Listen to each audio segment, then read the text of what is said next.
Jai Radhamadava or anything like that? You can put it inspired. Yeah.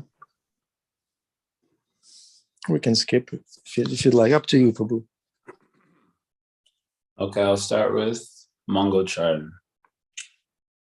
Om Akyantimirandasya Gyananjana Shalakaya Chakshunun Militam Mena Tasmai Shri Guruve Namaha Shri Chaitanya Mano Bhishtam Stapitam Ena Bhutale Swayam Rupa Kadha Mahyam Dadati Swapadantikam Paramananda Pattaya Prema Vakshaksharayate Sarvada Sarvasevyaya Shri Krishnaya Namostume Vandeham Shri Kuro Shri Yutapada Kamalam Shri Gurun Vaishnavam Shah Shri Rupam Sagrajatam Sahagana Raghunathan Vitam Tam Sajivam Sadvaitam Savadutam Parijana Saritam Krishna Chaitanya Devam Shri Radha Krishna Padhan Sahagana Lalita Shri Vishakhanvitam Shah Janmadhyasya yatanvayaditarata Sharte Shvabhigya Swarat Tene Brahmaridaya Ratikabaye Muhyanti Yasurayah Tejo Vari Mridam Yata Vanimayo Yatra Trisarko Mrisha Damna Swena Sadhana Rastakuakam Satyam Param Dhimahi Jaya Shri Krishna Chaitanya Prabhu Nityananda Shri Advaita Gadadhar Shri Vasili Gaura Bhakta Vrinda Hare Krishna Krishna Krishna Hare Hare Hare Rama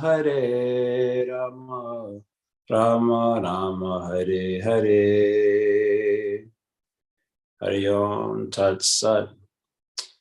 So we're reading from Srimad Bhagavatam, 10th Canto, Chapter 3, verse 23. Vasudeva has just offered his prayers unto the freshly appeared Krishna. Having completed his prayers, now Devaki, Shri Krishna's mother, will offer her prayers. So this is the verse. Shri Shuka Uvacha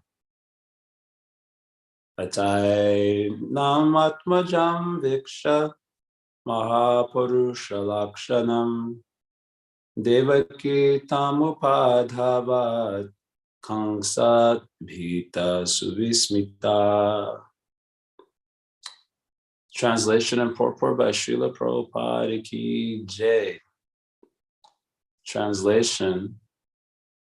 There, Shukadeva Goswami continued, there, after having seen that her child had all the symptoms of the Supreme Personality of Godhead, Devaki, who was very much afraid of Kamsa and unusually astonished, began to offer prayers to the Lord. Purport. The word suvismita, meaning astonished, is significant in this verse. Devaki and her husband, Vasudeva, were assured that their child was the Supreme Personality of Godhead and could not be killed by Kamsa.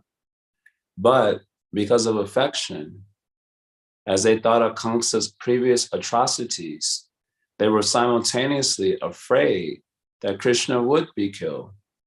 This is why the word suvismita has been used. Similarly, we are also astounded upon thinking of whether this movement will be killed by the Asuras or will continue to advance without fear. Srila Prabhupada ki jai. Okay. I don't know how much I have to work with here. I was meditating on it. What the verse is telling here, it says here, ataha. So ataha means therefore. Vasudeva just offered his prayers and concluded. So thereafter, the conclusion of his prayers, Devaki tam upadhavat.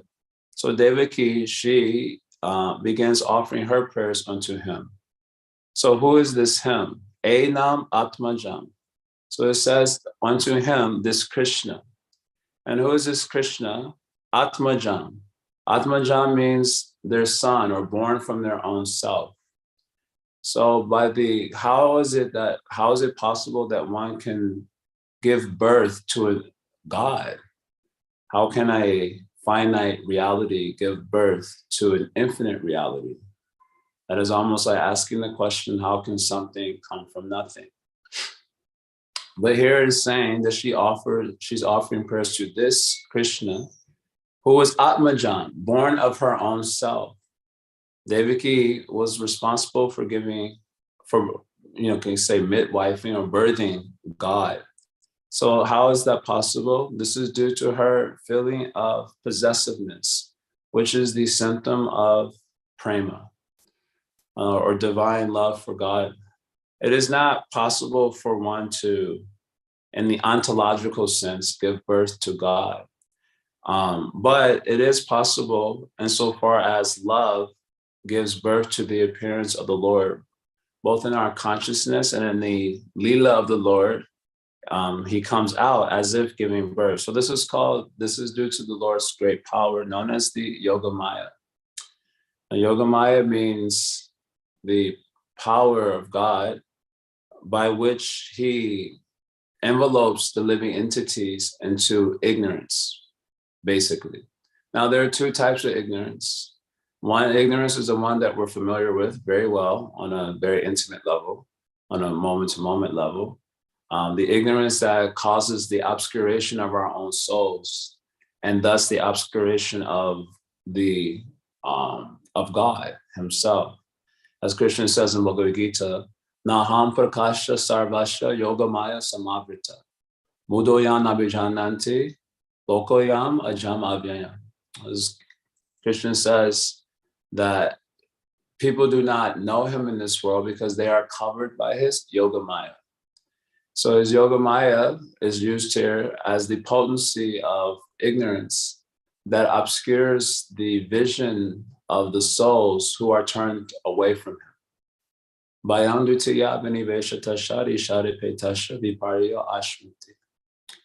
when the living entities are turned away from God, now turn away from God is not literal because he is an all-pervading reality. So how do you turn away from an all-pervading reality? That is not possible. Wherever you turn, he will be there only. So to be turned away from God means to be oblivious of him. And that obliviousness is, God is, in one sense, just keeping it simple, God is, in one sense, he is existence itself. He is the very ground of existence from which emerges all beings. All existences have their genesis in God, they rest on God, and they return to God in the end. So to be turned away from God or to be oblivious to God is to, in a sense, be oblivious to one's own self, the nature of one's own self. So the verse also says this. Ishade petashavi parayo ashmritihi. Ashmritihi means forgetfulness. Forgetfulness of our own soul. That is the meaning here of ashmriti. It doesn't mean forgetfulness of God here. Our commentators say ashmriti here means forgetfulness of our soul. To turn away from God is to turn away from our own selves. This is the idea here. Because in one sense, we are made of the substance of God. How? Because we exist. And anywhere where there's existence, there's God. That should be clearly understood. Just like the example given in Srimad Bhagavatam, prayers of the personified Vedas, just like if you have earth, or earth is made out, you have earth. And out of that earth, you make a clay pot. So the clay pot is composed of the earth also, isn't it? And then that clay pot will rest on the earth. And at one point, the clay pot dissolves and it returns to the earth. So the clay pot is not different from earth or clay. You can say clay, but the clay pot is not different from the clay or the earth. So just by looking at the clay pot, you can understand clay to some degree, because it is composed of that clay. So in a similar sense, we are composed of God because we exist.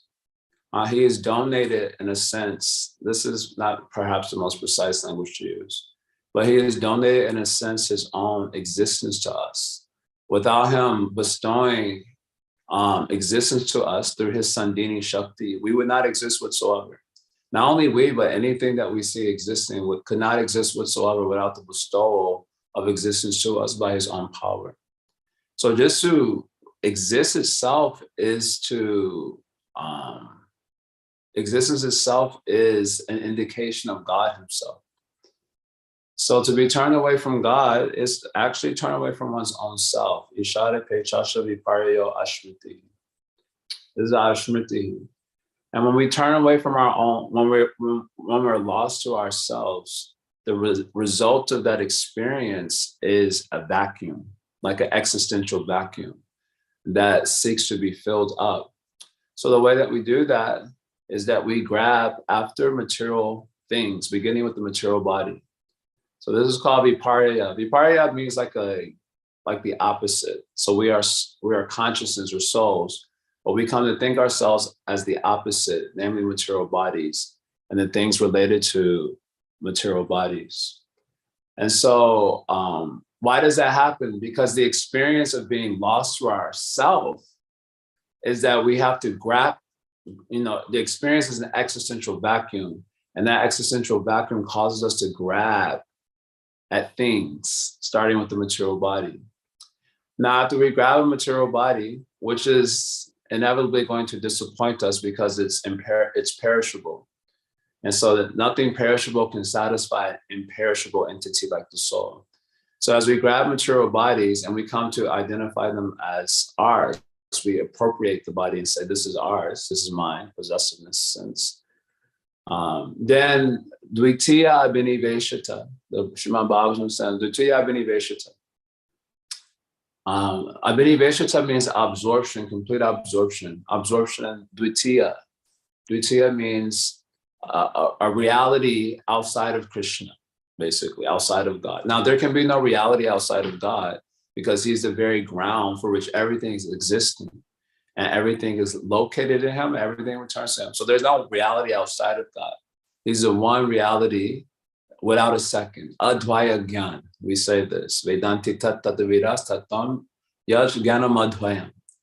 The tataviras, the learned persons, they say that reality is non-dual consciousness, advaya Gyan, or sometimes translated as the one without a second. There's another translation of Advaya, sometimes Srila Prabhupada used it. So there's no reality outside of God, but we come to think that there's a reality outside of God. So this is called Dvitiya. Dvitiya means a second reality. No, there's only one truth from which everything is emerging, which everything is resting, and into which everything is returning. So there's only one reality, but we come and think another reality. This is called Dvitiya. So what is that reality? Well, I'm a separate entity unto myself, looking out at a separate world, and therefore I'm going to pursue separate interests. So this is called Dvitiya. This is the result of the soul trying to solve the problem of the existential vacuum by grabbing a material body. Then it becomes completely immersed in that.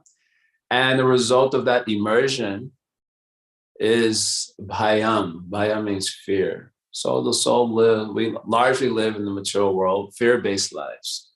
The last 2 years have definitely taught us that. But it is not a new truth. It is ontological reality for souls who have lost themselves due to being turned away from God.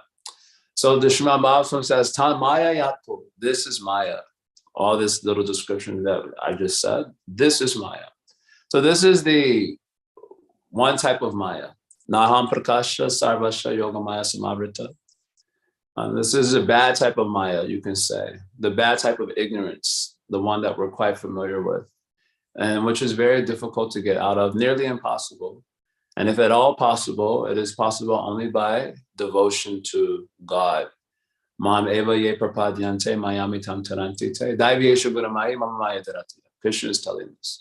If we can get out of this Maya, it is only possible by devotion to that Bhagavan. What does it mean by devotion?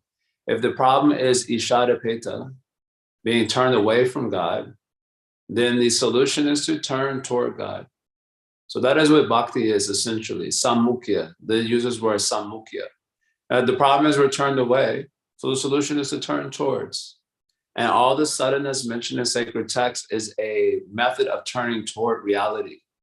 And bhakti is the most complete method of turning towards that reality, because at least as conceived by the Bhagavatam, that fundamental reality is Bhagavan, Swayam Bhagavan Shri Krishna. And devotion to him, him being the complete reality, according to the Bhagavatam, then the most complete way of turning toward that complete reality is bhakti itself. This is the only way to get out of Maya, otherwise not possible.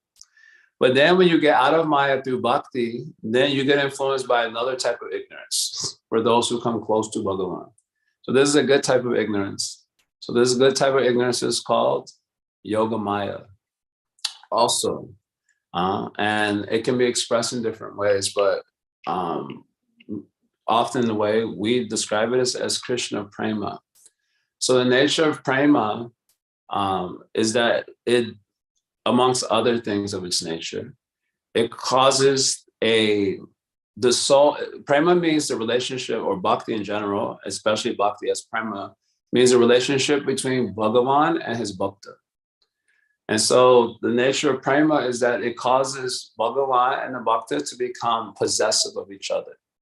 So that the Bhagavan thinks that this devotee belongs to me, and the bhakta thinks that this Bhagavan belongs to me, he is mine.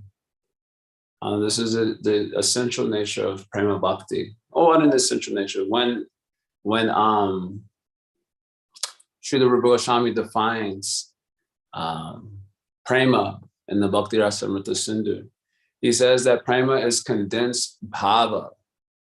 Sabhava sandratma. It is condensed bhava. Oh, what is bhava then? So bhava is defined. Shuddha sata visheshatma, prema suryam shu samyabha, ruchi bishitama shanya krit, aso bhava uchate. So the definition of bhav bhakti is this bhav bhakti. Okay, I'll not give so much technical definition, otherwise we'll be here forever trying to describe it. Although class is a little bit longer than usual, so maybe I could fill up the class here. Anyway, so what is known as bhava, so bhava uchase, what is called as the bhav bhakti, is shuddha sata vishesha atma.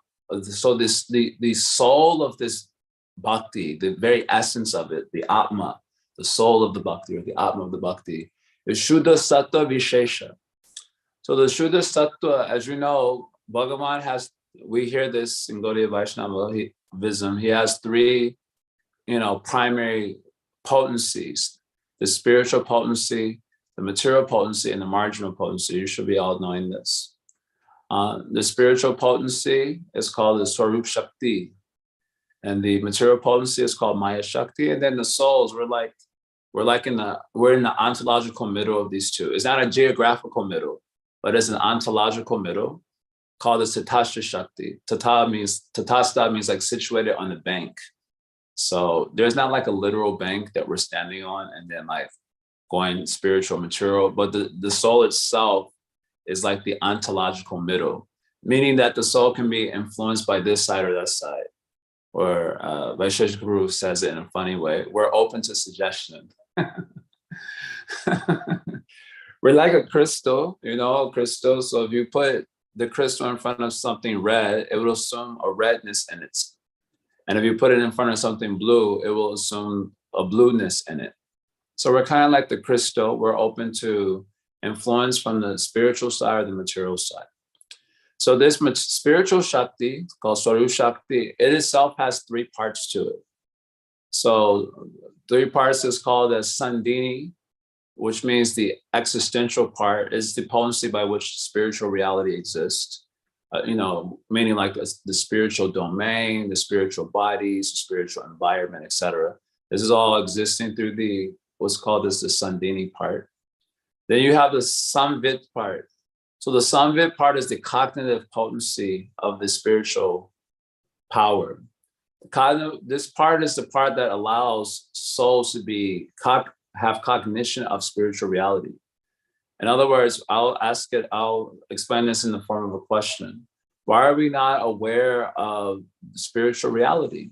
Actually, God is an all-pervading truth. That means he's right in front of us, around us, inside of us, everywhere he is there. So how come we are not seeing? So because our faculties, means the jiva, our faculties are not imbued with the samvit part. So the samvit part is the part that allows you to have cognition of spiritual reality. So unless our faculties are imbued with the samvit part, we can't have awareness of that reality, even though it's so close, it's so intimate inside of us, around us. That reality is even there in the privacy of consciousness. The only place that no one else in this world can join us, right? When you're suffering, for example, even if you try to explain your suffering to someone, they can't really understand what you're going through subjectively. That's not possible. What they can do when they empathize, for those who have the ability to do so, what they can do is think about how they would feel in that situation and project how they would feel onto you. And in that way, they kind of have some feeling for you. They call this empathizing. And essentially, really just empathizing with yourself because you don't have access to their subjective world. It's impossible. But there is one entity that does, that's God. He can be situated there in the privacy of consciousness. Sometimes the Upanishad describes it as two birds sitting in the tree. And the one bird, the soul is trying to enjoy the material world, and the other bird is just observing him. He's there in the privacy of consciousness, the only other entity that can join us there. Still, we're not aware of him. Why is that? Because our faculties right now are, as I gave Crystal example, right? So right now we have blue color next to us. That is the bad Maya. So we are unaware. But when your faculties are imbued with the spiritual potency, particularly the samvit part, so the samvit part means the cognitive potency, then you can see spiritual things. This is called as samvit. And the third part of the spiritual potency, we're talking about the spiritual power, is called as hladini. So hladini is the part of the spiritual power that is blissful, it's bliss itself. So when that power is in you, you're just like giddy, in a transcendental sense. As it is described, for example, Mahaprabhu is saying, Anandam Buddhivardhanam Pratipadam Purnamrita Aswadanam, that at every step he is tasting an ever-expanding ocean of bliss. So this is due to the hladini part of the spiritual power. So what is this bhav bhakti? This bhav bhakti, the essence of it, Atma, is Shuddha Sattva Vishesha. So Shuddha Sattva refers to the samvit part, and Vishesha refers to the hladini part. So this bhava is the descent into the soul of the samvit and hladini portions of the spiritual power. And by that spiritual power, one feels blissful and one has cognition of the absolute reality. So this is, okay, so that is the essential quality of bhava called Swarup Lakshana. And because of that, what happens to the heart? Ruchi bi chitta, the heart begins to melt. What is it meaning by melting of heart? It means that the heart is easily stimulated by Krishna conscious stimuli. Whereas when the heart is not melted, like my heart, there's this verse, Tad ashma sadam, hridaya batedam, nagrihimana, harinamadeya. If the heart is not melted, then the heart might be, stone cold. The ashma sadam means, ashma means stone. And sada means essence. There's another verse from Bhagavatam. The essence of the heart is stone cold. That despite chanting Harinam with concentration, still there are no tears, there's no ecstasy, there's no Krishna, nothing. I mean, stone cold heart. So stone cold heart means that we're not easily stimulated by divinity. We kind of like whatever. It's cool. It's my religious practice, whatever, but not getting anything out of it. This is called hard heart. But when you have bhava in the heart very soft, then easily stimulated by Krishna conscious stimuli. So this is bhav bhakti. And now what is prema? So they say prema sabhava eva sandratma. This prema is condensed bhav. That is the essential qualities. So we just describe it as bhava. And prema is just that, but more condensed, more intense. And it causes the heart to completely melt. And then it's mentioned, it causes strong feelings of possessiveness in the Atma. Just like now, by the bad Maya, we also have strong feelings of possessiveness, right? Of our material body, very strong. The body is so dear that we can give up everything for this body easily. Not very difficult. Everything we can give up for this body because it is so dear. We would not be able to give up. I'm studying sixth canto with another group. So we're in the part where the devatas are asking Vitrasura, the devatas are asking one sage, the Dichi, to give up his body so that they can construct a weapon out of his bones to kill one demon. So the sage is like,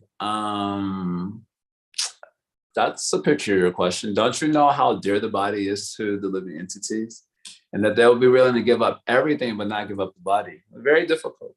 So this is called, we know what is possessiveness informed by the negative Maya. But when you're informed by the positive Maya in the form of prema, then it also causes strong feeling of possessiveness, but for Krishna. So it's that strong feeling of possessiveness that can cause one to believe, essentially, that they are giving birth to God. So this is Devaki here. So she has the prema, and due to the divine prema, she has the sense of possessiveness of God. She is responsible for birthing God. Although by Yoga Maya, God actually did not like come into her womb and evolve over 9 months and then come out. But it is described by our commentators that she thought like that by the influence of Yoga Maya. She thought like that, and that was able to create this strong sense of possessiveness. So she begins to offer prayers to this Krishna informed by the good ignorance that comes from prema. And so she was thinking that this is my son. She was thinking that this is my son, but at the same time, it says that Viksha Mahapurusha Lakshana. She was also observing all the symptoms of the Mahapurusha. The Mahapurusha here means God, basically. So, of course, she was observing all the symptoms of God. He came out as Vishnu. No baby comes out like that. Fully 4 arms, fully ornamented. He's like decked out from head to toe. Absolutely beautiful, absolutely effulgent. So obviously she was seeing the symptoms of God. This is not my son, but this is rather God himself. Viksha Mahapurusha Lakshana. So she was also saying that this is God. So now you have this dynamic. On the one hand, there's the technical term for this is Aishwarya Gyan. Aishwarya Gyan means the awareness. Gyan means consciousness, or Gyan means knowledge. We often translate this knowledge. It means awareness also. So on the one hand, she has the Aishwarya Gyan, the awareness that this is God. This is called Aishwarya. Aishwarya means opulence. So Shapurna Aishwarya, Bhagavan. God is, replete with 6 opulences. Anyway, you may be knowing that. So he's called a Shapurna, Shadaishwarya, 6 opulences in full God has. So she was observing his Aishwarya. It's called Aishwarya again, when you're aware that this is God that you're dealing with. On the other side, she has this Madhurya Gyan. So Madhurya Gyan means awareness of sweetness, where she was seeing God as her son. So there's this dynamic there's this polarity that is seen in the devotees of in Krishna Lila, where they have awareness of his Aishwarya, and then the Aishwarya recedes to the background, and in the foreground, awareness of him as just a person is manifest. And it moves like a polarity engine. You know, like when you're riding a bicycle, when one wheel goes up, the other wheel goes down. And then when that wheel goes up, the other wheel goes down. So it moves something like that, like a polarity engine in Christian Lila. Some of the devotees, their Aishwarya Gan will come to the background, and the Madhurya Gan comes front. Then the Madhurya Gan goes to the background, and then the Aishwarya Gan comes up. And it kind of moves like this, Lila, like a polarity engine. And so by the Madhurya Gan part, she sees Krishna as her son. But by the Aishwarya Gan part, she is aware of Krishna as God himself. So which one is taking prominence here?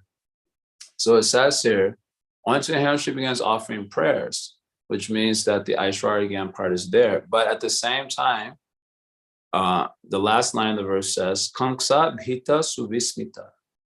She was having fear of Kamsa, and suvismita, she was astonished. So Prabhupada is commenting only on this line here in the purport, why the astonishment was coming. So although she knows this was God, because her Madhurya Gan was a little bit more, her sense that this is actually my son. This is not God, this is actually my son. That was a little bit more. So because that was a little bit more, it was causing fear to come up. Why the fear? Well, Kamsa had just killed 6 of her children. 6 to 7, one was believed to be miscarriage. And so now she was thinking, Kamsa will come and kill this person, this child of mine. That was causing her astonishment just to think about that. She was becoming afraid, astonishment. How can it be possible? She's observing that he is God. There is no question that God can be killed by some Kamsa. He can just give one heart attack. He doesn't have to do anything. Kamsa on his way to kill him, and on the way of walking over to kill him, he gets one heart attack and he died on the spot. There's nothing to be afraid. But because her Madhurya Gan was a little bit more, she was thinking that this is actually my child. And as a mother, the quality of a mother in general, and when you're feeling even that God is your child, is palana poshan. Palana means the desire to protect, and poshana means the desire to nourish. So all mothers have this thing, palana poshana. So she also thinking like the palana poshana, that is very prominent in her Madhurya Gan. How will I protect, how will I nourish this child?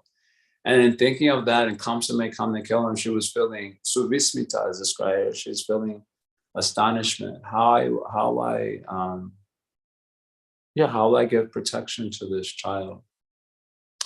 So this is due to her Madhurya Prema, or her Madhurya Gan being a little bit more prominent.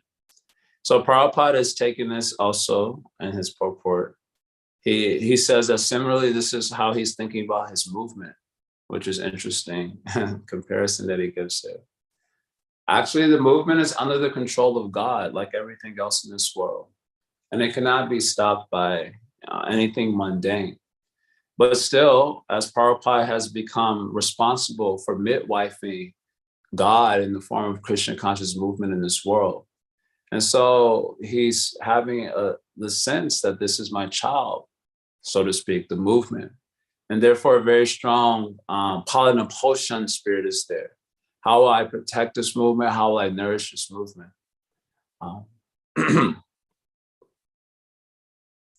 Yeah, so he's saying, he's thinking whether or not the movement will be killed by this source, or will continue to advance without fear. So this is the quality of a mother. It's the quality of one who is bestowed the fortune of love for Bhagavan. That they think how, of course, there are different types of love right here. But here we're talking about the motherly love. So the devotee also, inspired by the motherly love, thinks how they will nourish and how they will protect the movement.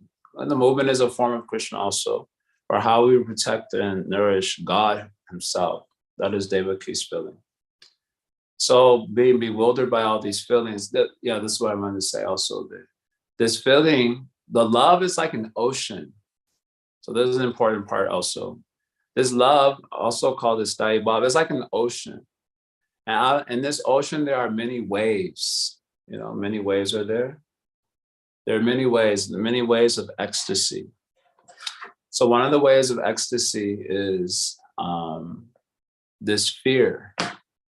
So this fear, now we mentioned when we're informed by the bad Maya, the essence of our movement is fear. All movement is informed by fear when you're afflicted by the bad Maya. We quoted the verse that describes this. But here is also described that there was fear. But this fear is an outpouring of ecstasy. So it's considered as categorically different. It is also fear. There's also envy. There's also a lot of the qualities that seem to be negative in the material world.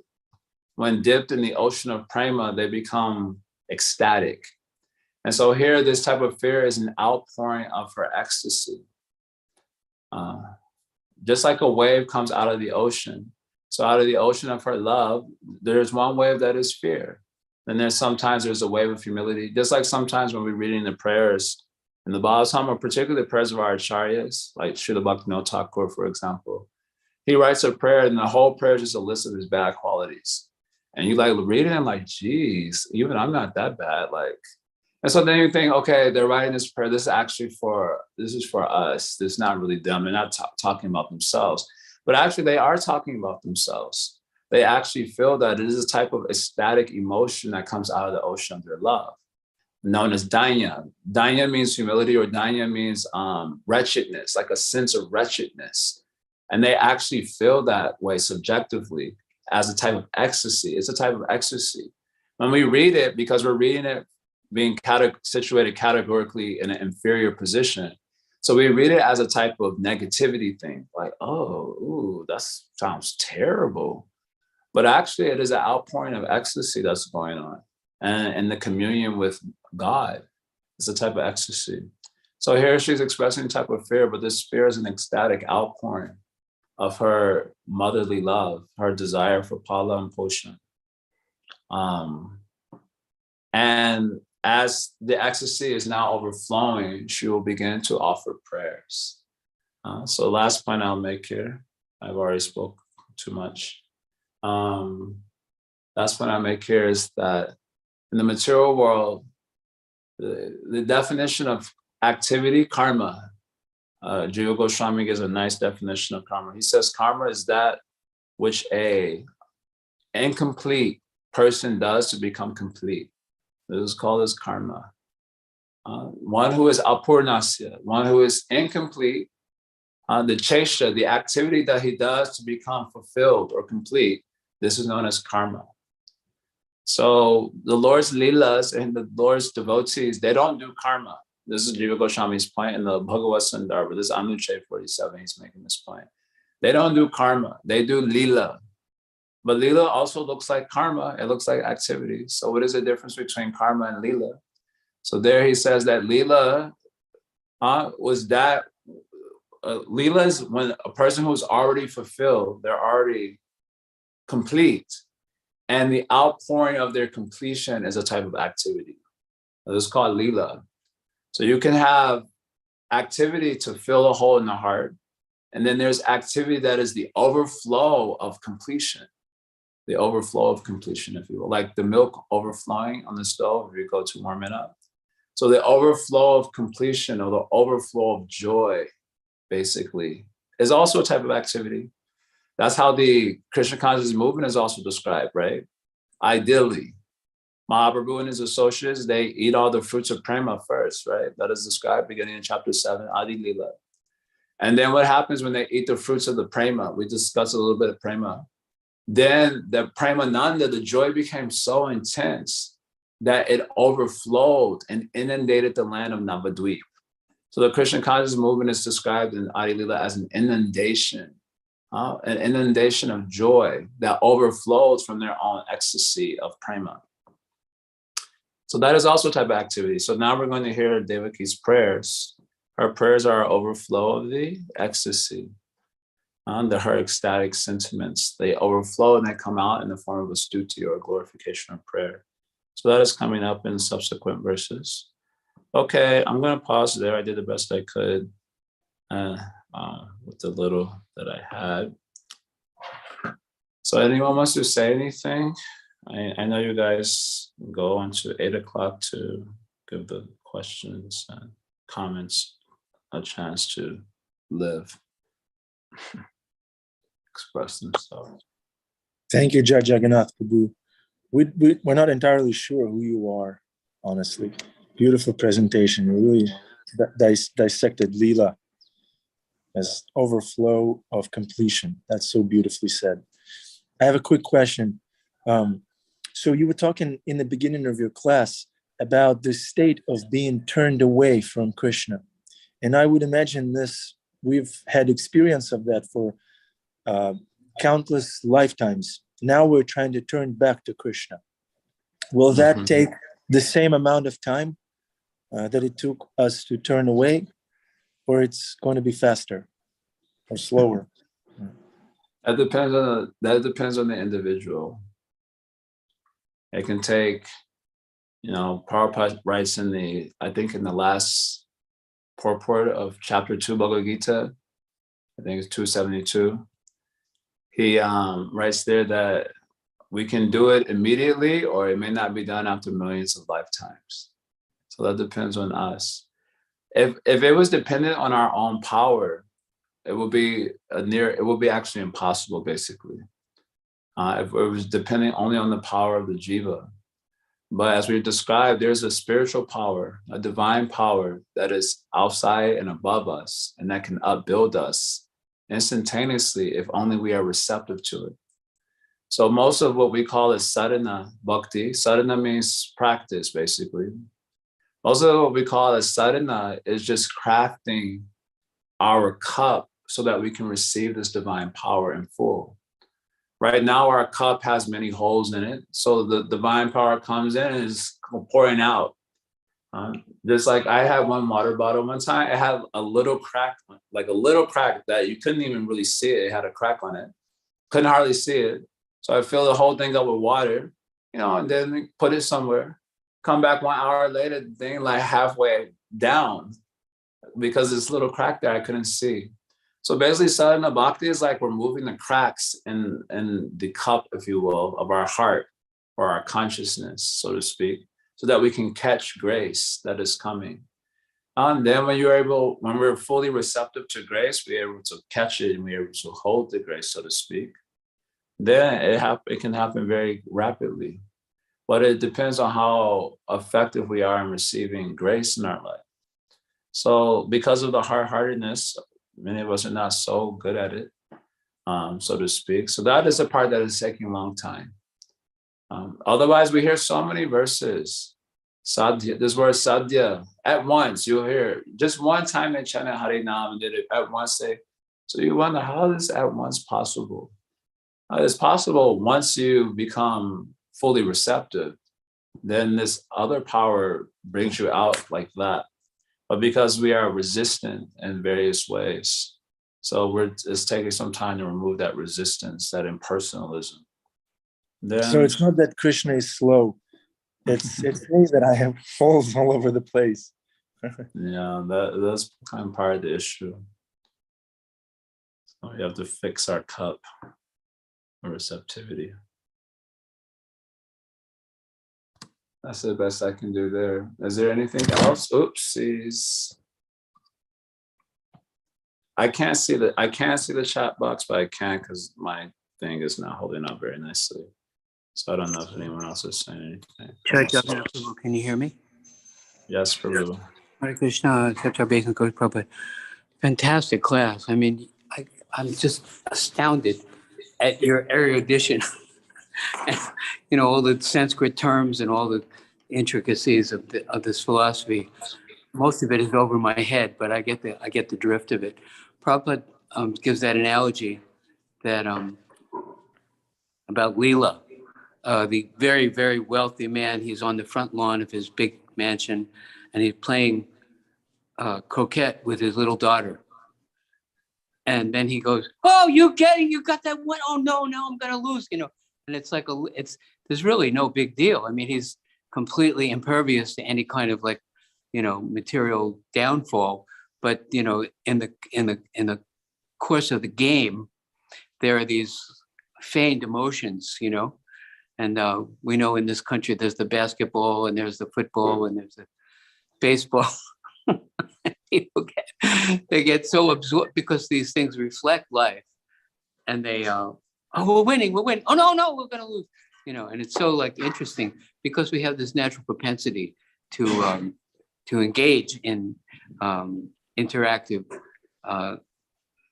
emotionally absorbing activity.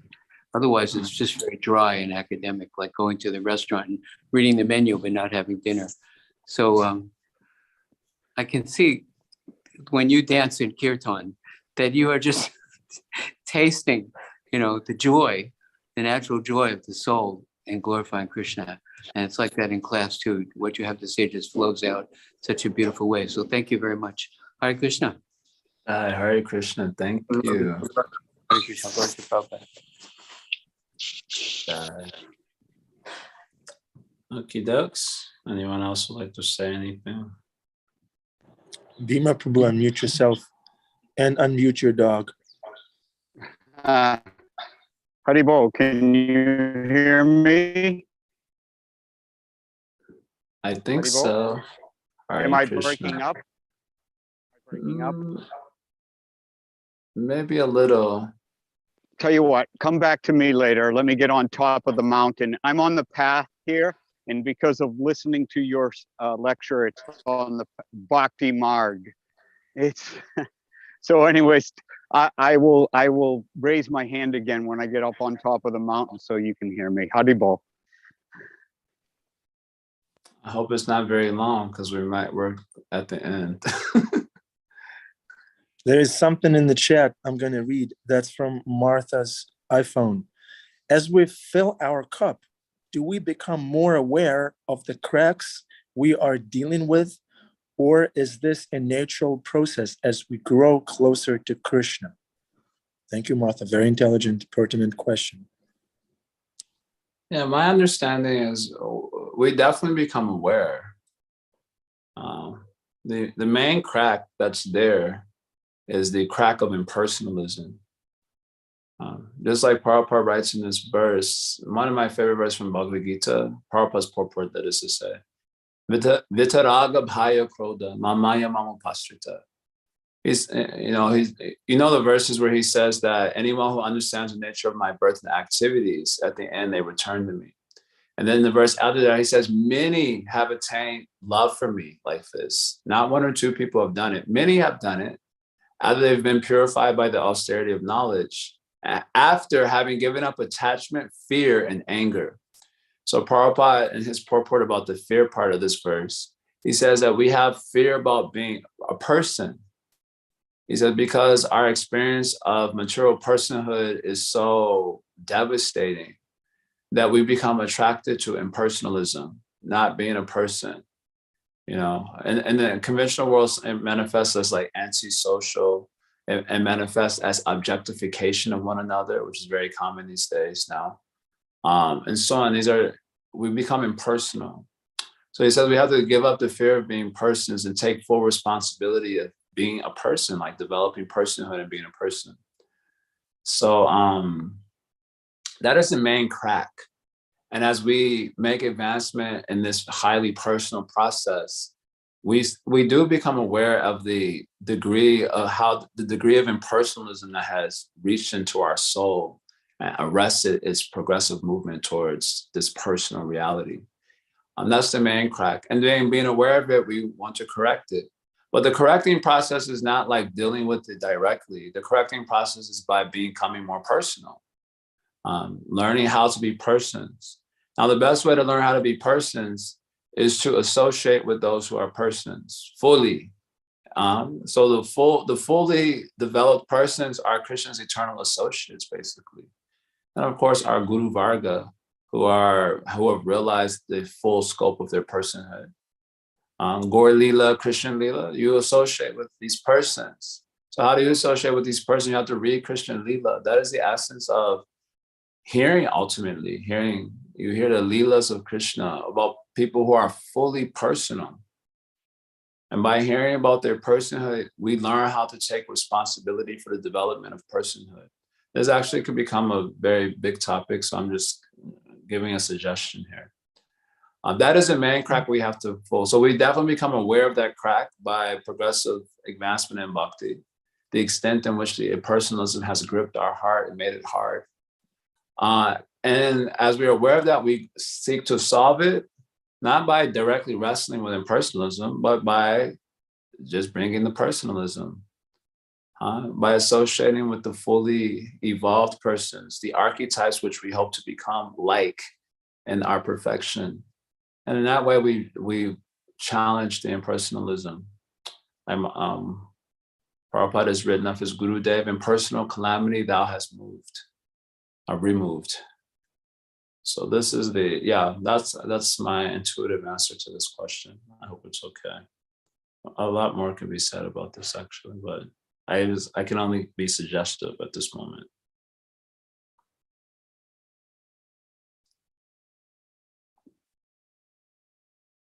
Okie dokie. Hima Prabhu, are you ready? Are you high up? Yes, I am high. Where can you hear me okay? Yes. Very quickly, just to be clever here, listening to Prabhu Jai Jagannath speak, I know, of course, as Adi said, just everything is backed by Shastra.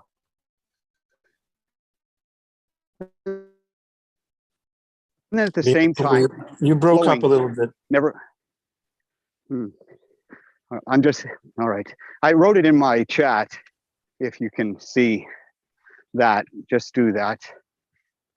Am I still breaking up? Just let me go and read what I wrote in my chat.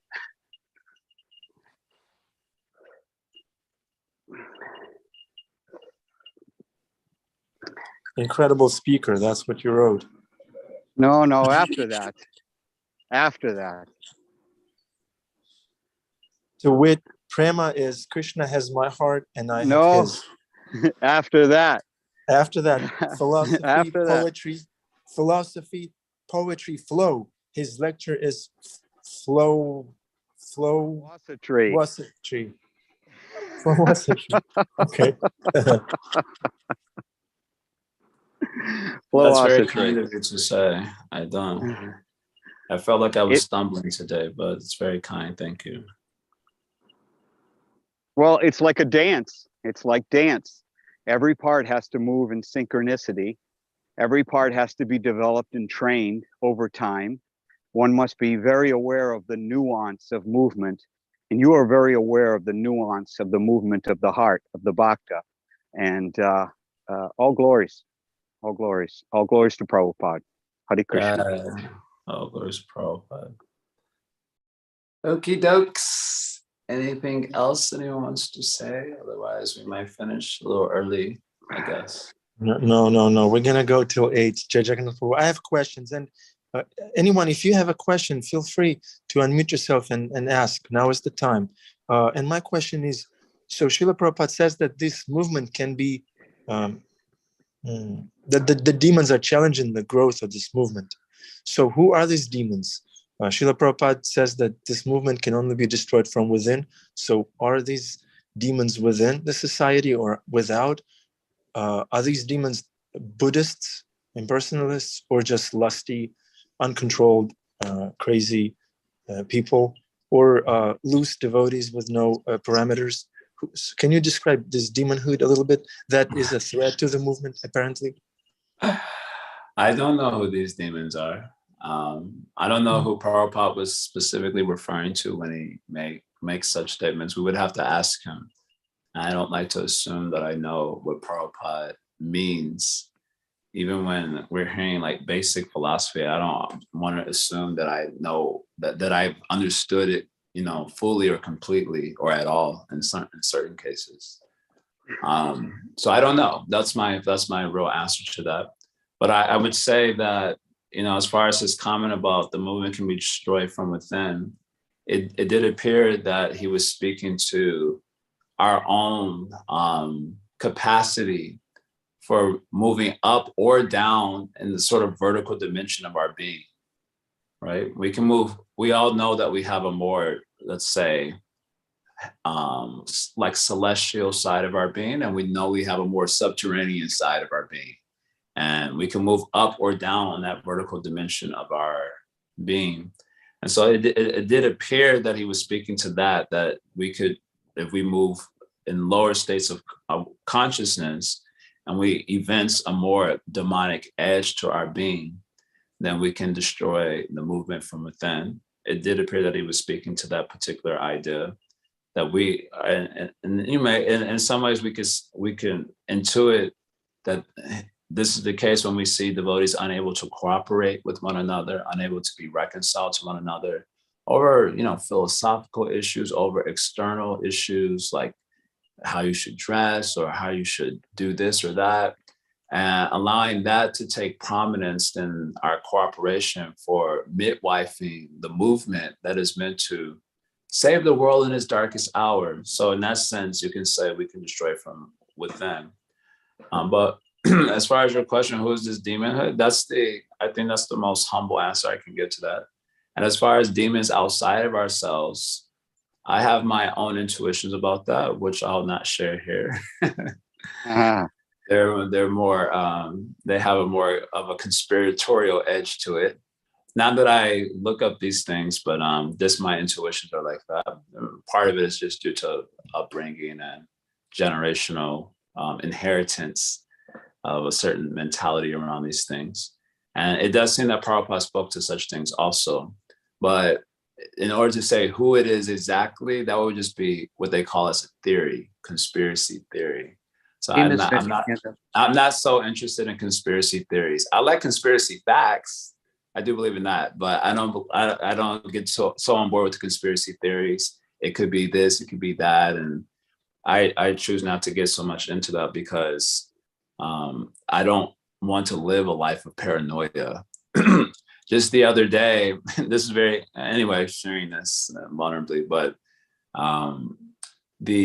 some devotee wrote some post, it seems, it was sent to me by a friend about conspiratorial stuff. And someone was like, Jagannath is New World Order. So because, he found some old picture of, I guess, I don't know all the things that are with these conspiracy theories. I really don't know, but I guess one thing is like an image with one eye, so to speak, and like taking a picture with one eye. So I had this old picture of me when I first got Instagram, where I took a picture of just side of my face. And honestly, because I thought it was a cute angle, like I thought I looked a little bit more cute in that particular angle. It was snowing and everything. So they like circled it as like Jai Jagannath's New World Order. And I was just like, sweetie, I'm too poor to be New World Order. Sweetie. Like, sweetie. Get a grip. So anyway, I'm saying that as an example of the sort of paranoia that comes up around meditating too much on the demons. That's what I'm going to say. This is the point that I'm trying to make. Haribol Prabhu? God is the ultimate controller. So, and his movement can't be stopped. It can only be, we can get the credit for midwifing the movement, but he can also appear without our assistance as he does all the time. And so we should meditate on Krishna more and less on the demons. They are doing their part also in the service of Bhagavan, though they know it not. So being confident in that, we should meditate on Krishna. That's my answer to that. Beautiful. Thank you, Prabhu. Okay, no conspiracies on this class. Bhima Prabhu, would you like to share something? No, I will. Don't worry. He covered it all. Would you say, Jai Jagannath Prabhu, that basically the essential nature of so-called demoniac consciousness is impersonalism, also the self-godism, I will, like in the Bible, in the Judeo-Christian tradition, the 5 statements of Satan, so to speak, are the I will, the self-will, self, and of course that implies impersonalism because it becomes all about you, the individual person. Yeah. So impersonalism would be the essence. Would you agree with that? Yeah, I would agree with that. I think we could describe it in many different ways, but I like that description very much. And also the reason I like it is it gives me the capacity to empathize with the so-called demons. that they're also suffering the same disease that I'm suffering from. And the way that they deal with it is, perhaps unhealthy. Well, I also deal with my own personal problem in an unhealthy way. So it gives me access to compassion that I feel that I see in the scriptures, that the devotees are having compassion for like everyone, like even the Hiranyakashipus. And it's just like, I try to put myself in the shoes of Prahlad, and, Hiranyakashipu is killed. My feeling is like, good riddance. Yeah, you got what you deserve, that sort of thing. And then there's Singha comes and asks Prahlad for a benediction. He's like, save my father. And it's like, what? How are you able to feel for such a soul who's done so much harm to the universe and to yourself personally? Because they can access that they're suffering. They're suffering the same pinprick, if you will, of impersonalism that all souls are suffering. And their suffering is just expressed in, a crazy way as demonic activity, but it's still the same suffering. So I like that sort of description because it just gives me access to the pain of the soul that I'm also experiencing. And it makes me see that, like, yeah, we're all just souls struggling in this world from different positions. And I know that if I were in their position with power and money and beauty and influence or whatever, I'm likely to be doing the same thing. Like, I don't think I'm so powerful that I'm incorruptible. And so it helps me to connect to the suffering of the soul. And that's why I like that sort of description more than just looking at, well, they're doing, demonic activity. I get into that too. I love sharing memes about this sort of stuff because I just think it's funny. But in my own actual thinking about the subject matter, when I allow myself to think a little bit more deeply, I like these sorts of descriptions more because it's just like, yeah, this is like equal vision. We're all souls. We're trapped in the mature world. We're in total ignorance. We're suffering the pinch of impersonalism. And this is how this one's dealing with it. That's how that one's dealing with it. And the other one. And in that sense, we're like non-different from each other. And that I feel like that gives me a good ground for like communing with God, that I don't really see even the demons as my enemies. Nothing in the environment is my enemy. And now that I'm not at odds with anyone in the environment, that allows me to really progressively commune with God. I don't believe you can have a deep communion with God and feel at odds with the environment around you. I think those two don't exist in the same space. So I like that description very much that you just gave. I like it very much. Would you say, Prabhu, that things that make us feel impersonal, like the our electronic media, using too much these things, Yes. which, yeah, Definitely. instead of nature and sangha. Absolutely. I'm definitely guilty of that. And I'm really, it's a hard struggle thinking about how to extricate oneself from this technological imposition that's taking place and trapping souls in these little prisons of impersonalism. So that's definitely an issue that all future bhaktas are going to have to contend with in a serious way if they want to grow their bhajan. I think I do believe that. Definitely. We personally need a great reset, personally. Yeah. Well, the other great reset is coming. That might help catalyze it. So okay, now it is 8 o'clock. So we can stop here then.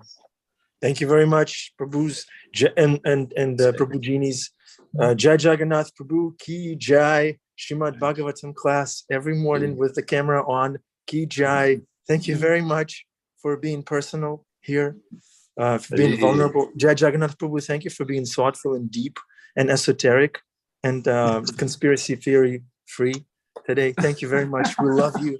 Thank you so much for blessing us with your wisdom and knowledge and joy of experiencing Krishna. Srimad Bhagavatam Ki Jai, Srila Prabhupada Ki Jai, more Krishna, less demons Ki Jai. Haribol, love you all. Have a wonderful day. Thank you so much, Prabhu. Hare Krishna. Hare Krishna.